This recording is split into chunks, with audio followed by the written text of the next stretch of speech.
Good evening, good morning, good afternoon, good night, wherever you live, and welcome back to Achampnator Reads. The last time we have read chapter 7 and chapter 8 of The Last Elf. And today I'm going to read chapter 9. Dawn came, all pink and gold, and the darkness and the last stars faded away. The sky was clear.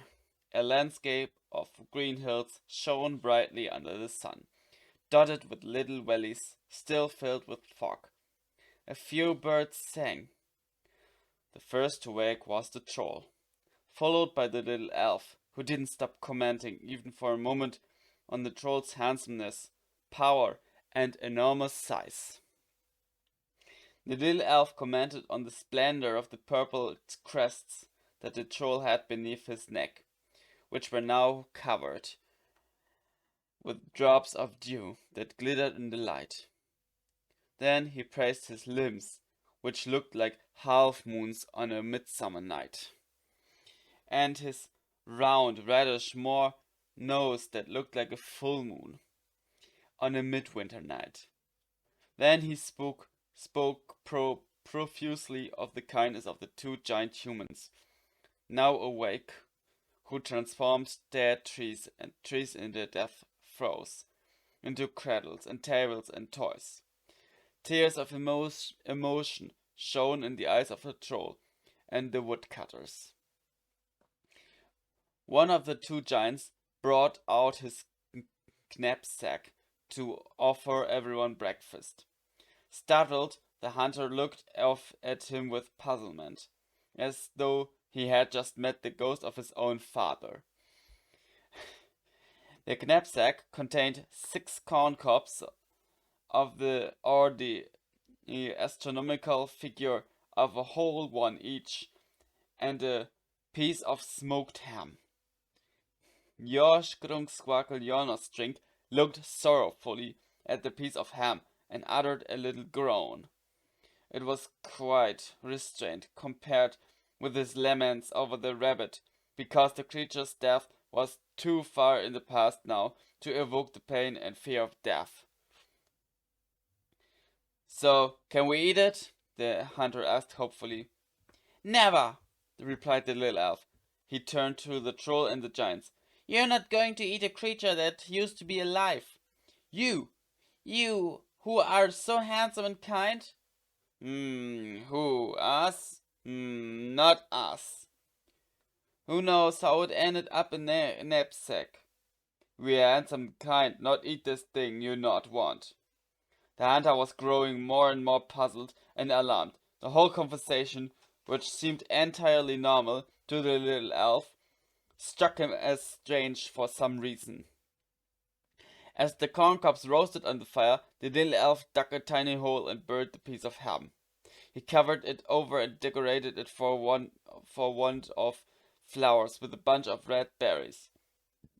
Throughout the whole operation, the hunter had not for so much as a moment stopped staring at the ham with the face of someone watching the burial of a close relative. Perhaps he had recognized the pig and was growing emotional over the memory. The idea of 1 corn cob each had been an illusion. The troll ate 3, the giants 1 each, and the man, the woman, and the little elf divided the 6 between them, but even that was a feast.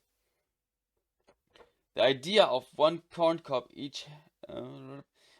Finally, when the sun was high, a real sun shining in a real blue sky, the two groups said goodbye.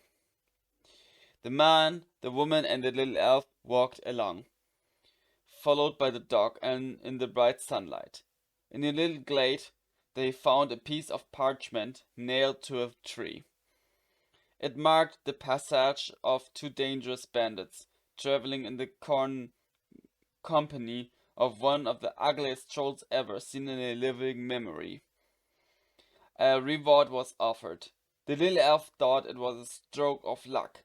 They hadn't met them. Instead, they'd met the 2 woodcutters and the handsomest troll ever seen in the universe. Curious how many trolls there were hereabouts. Can anyone tell me what's happened? What's happened and why we are still alive and in good health? Asked the hunter. Saya smiled. Whatever is inside the little elf comes out and enters the head of the person listening to him, she explained. When Yosh is desperate, it's unbearable to us.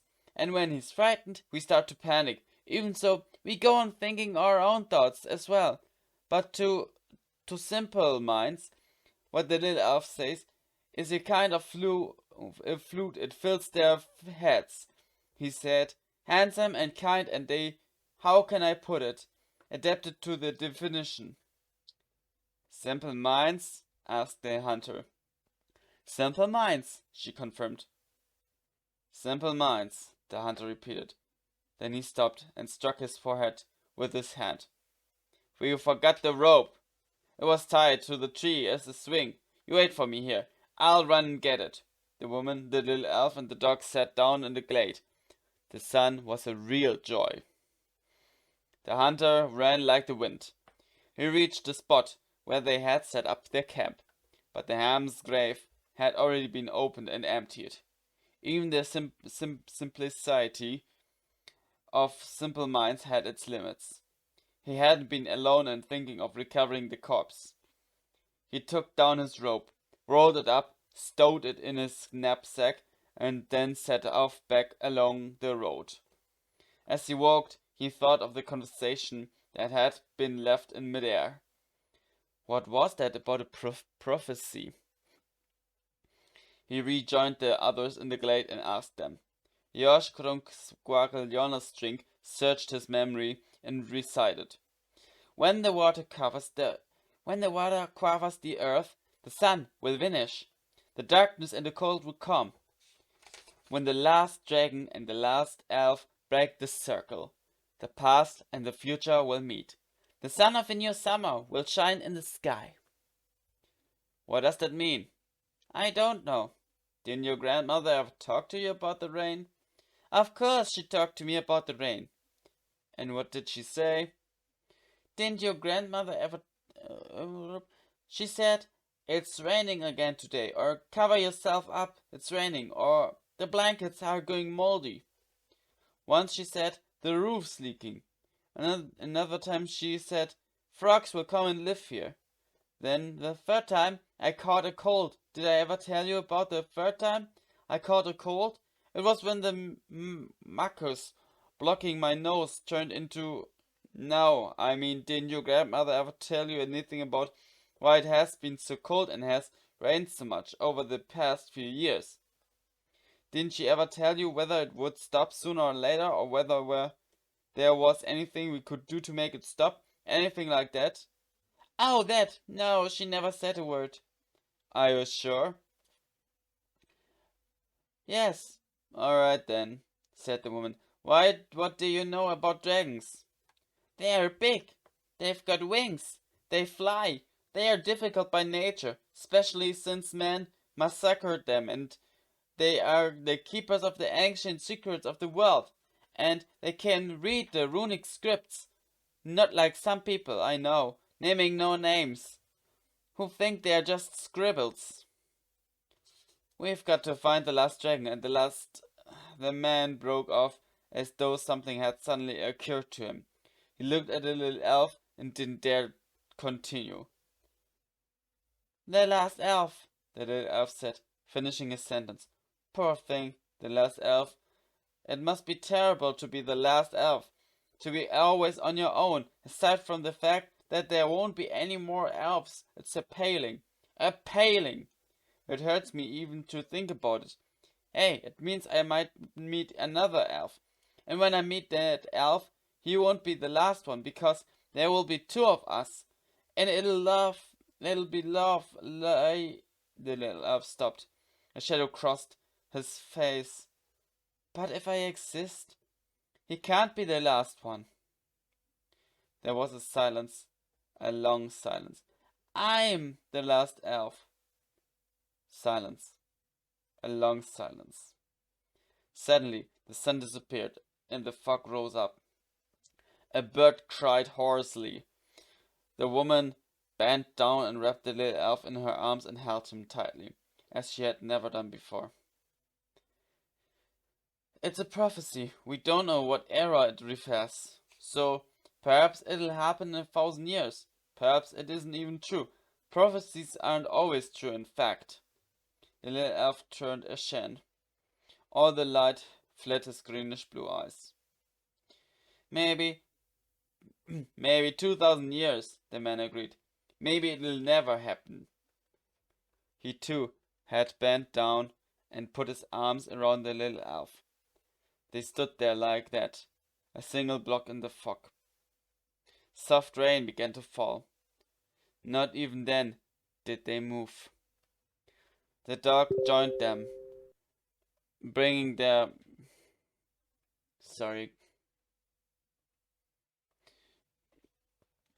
number to 4, all clustered together in the rain. The first to move was the woman. We can take shelter under the trees. There's a tower somewhere near here, the little elf said. He seemed exhausted. There was no light in his big eyes. I hear the sound of water. We're close to a stream, not far from the city of Dalagar, with the river behind us. I know where we are. There should be an Abaddon tower around here, with a tree on top of it. How do you know? I can hear the sound of the stream, and I've seen the drawing. I know where we are. What drawing? What are you talking about? I tell you, but first, let's find shelter. They struggled over spiky bramble bushes. There was the stream. The water was clear, and the banks were covered with soft green grass. Not far from the spot where they had emerged from the brambles, a little clearing opened up, with a half dilapidated tower rising from it. At the top of the tower grew an enormous oak tree. They took refuge inside. The central room of the tower was intact. And there was even a bundle of wood, almost dry, which the little elf managed to light. The hunter had filled his water bottle from the stream.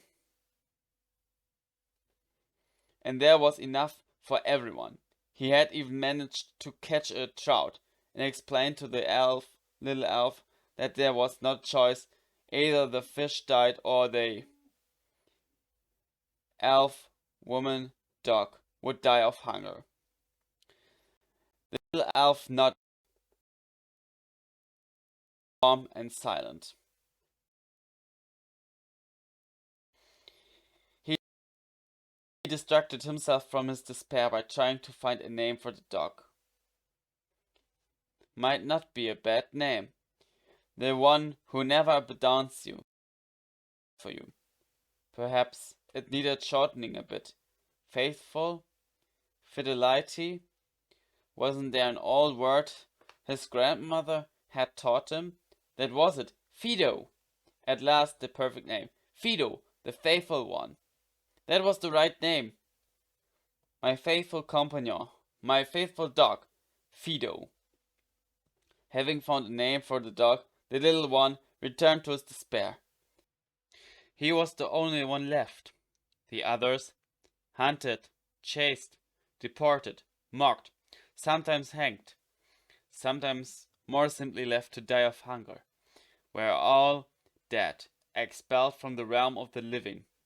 There was no one left but him.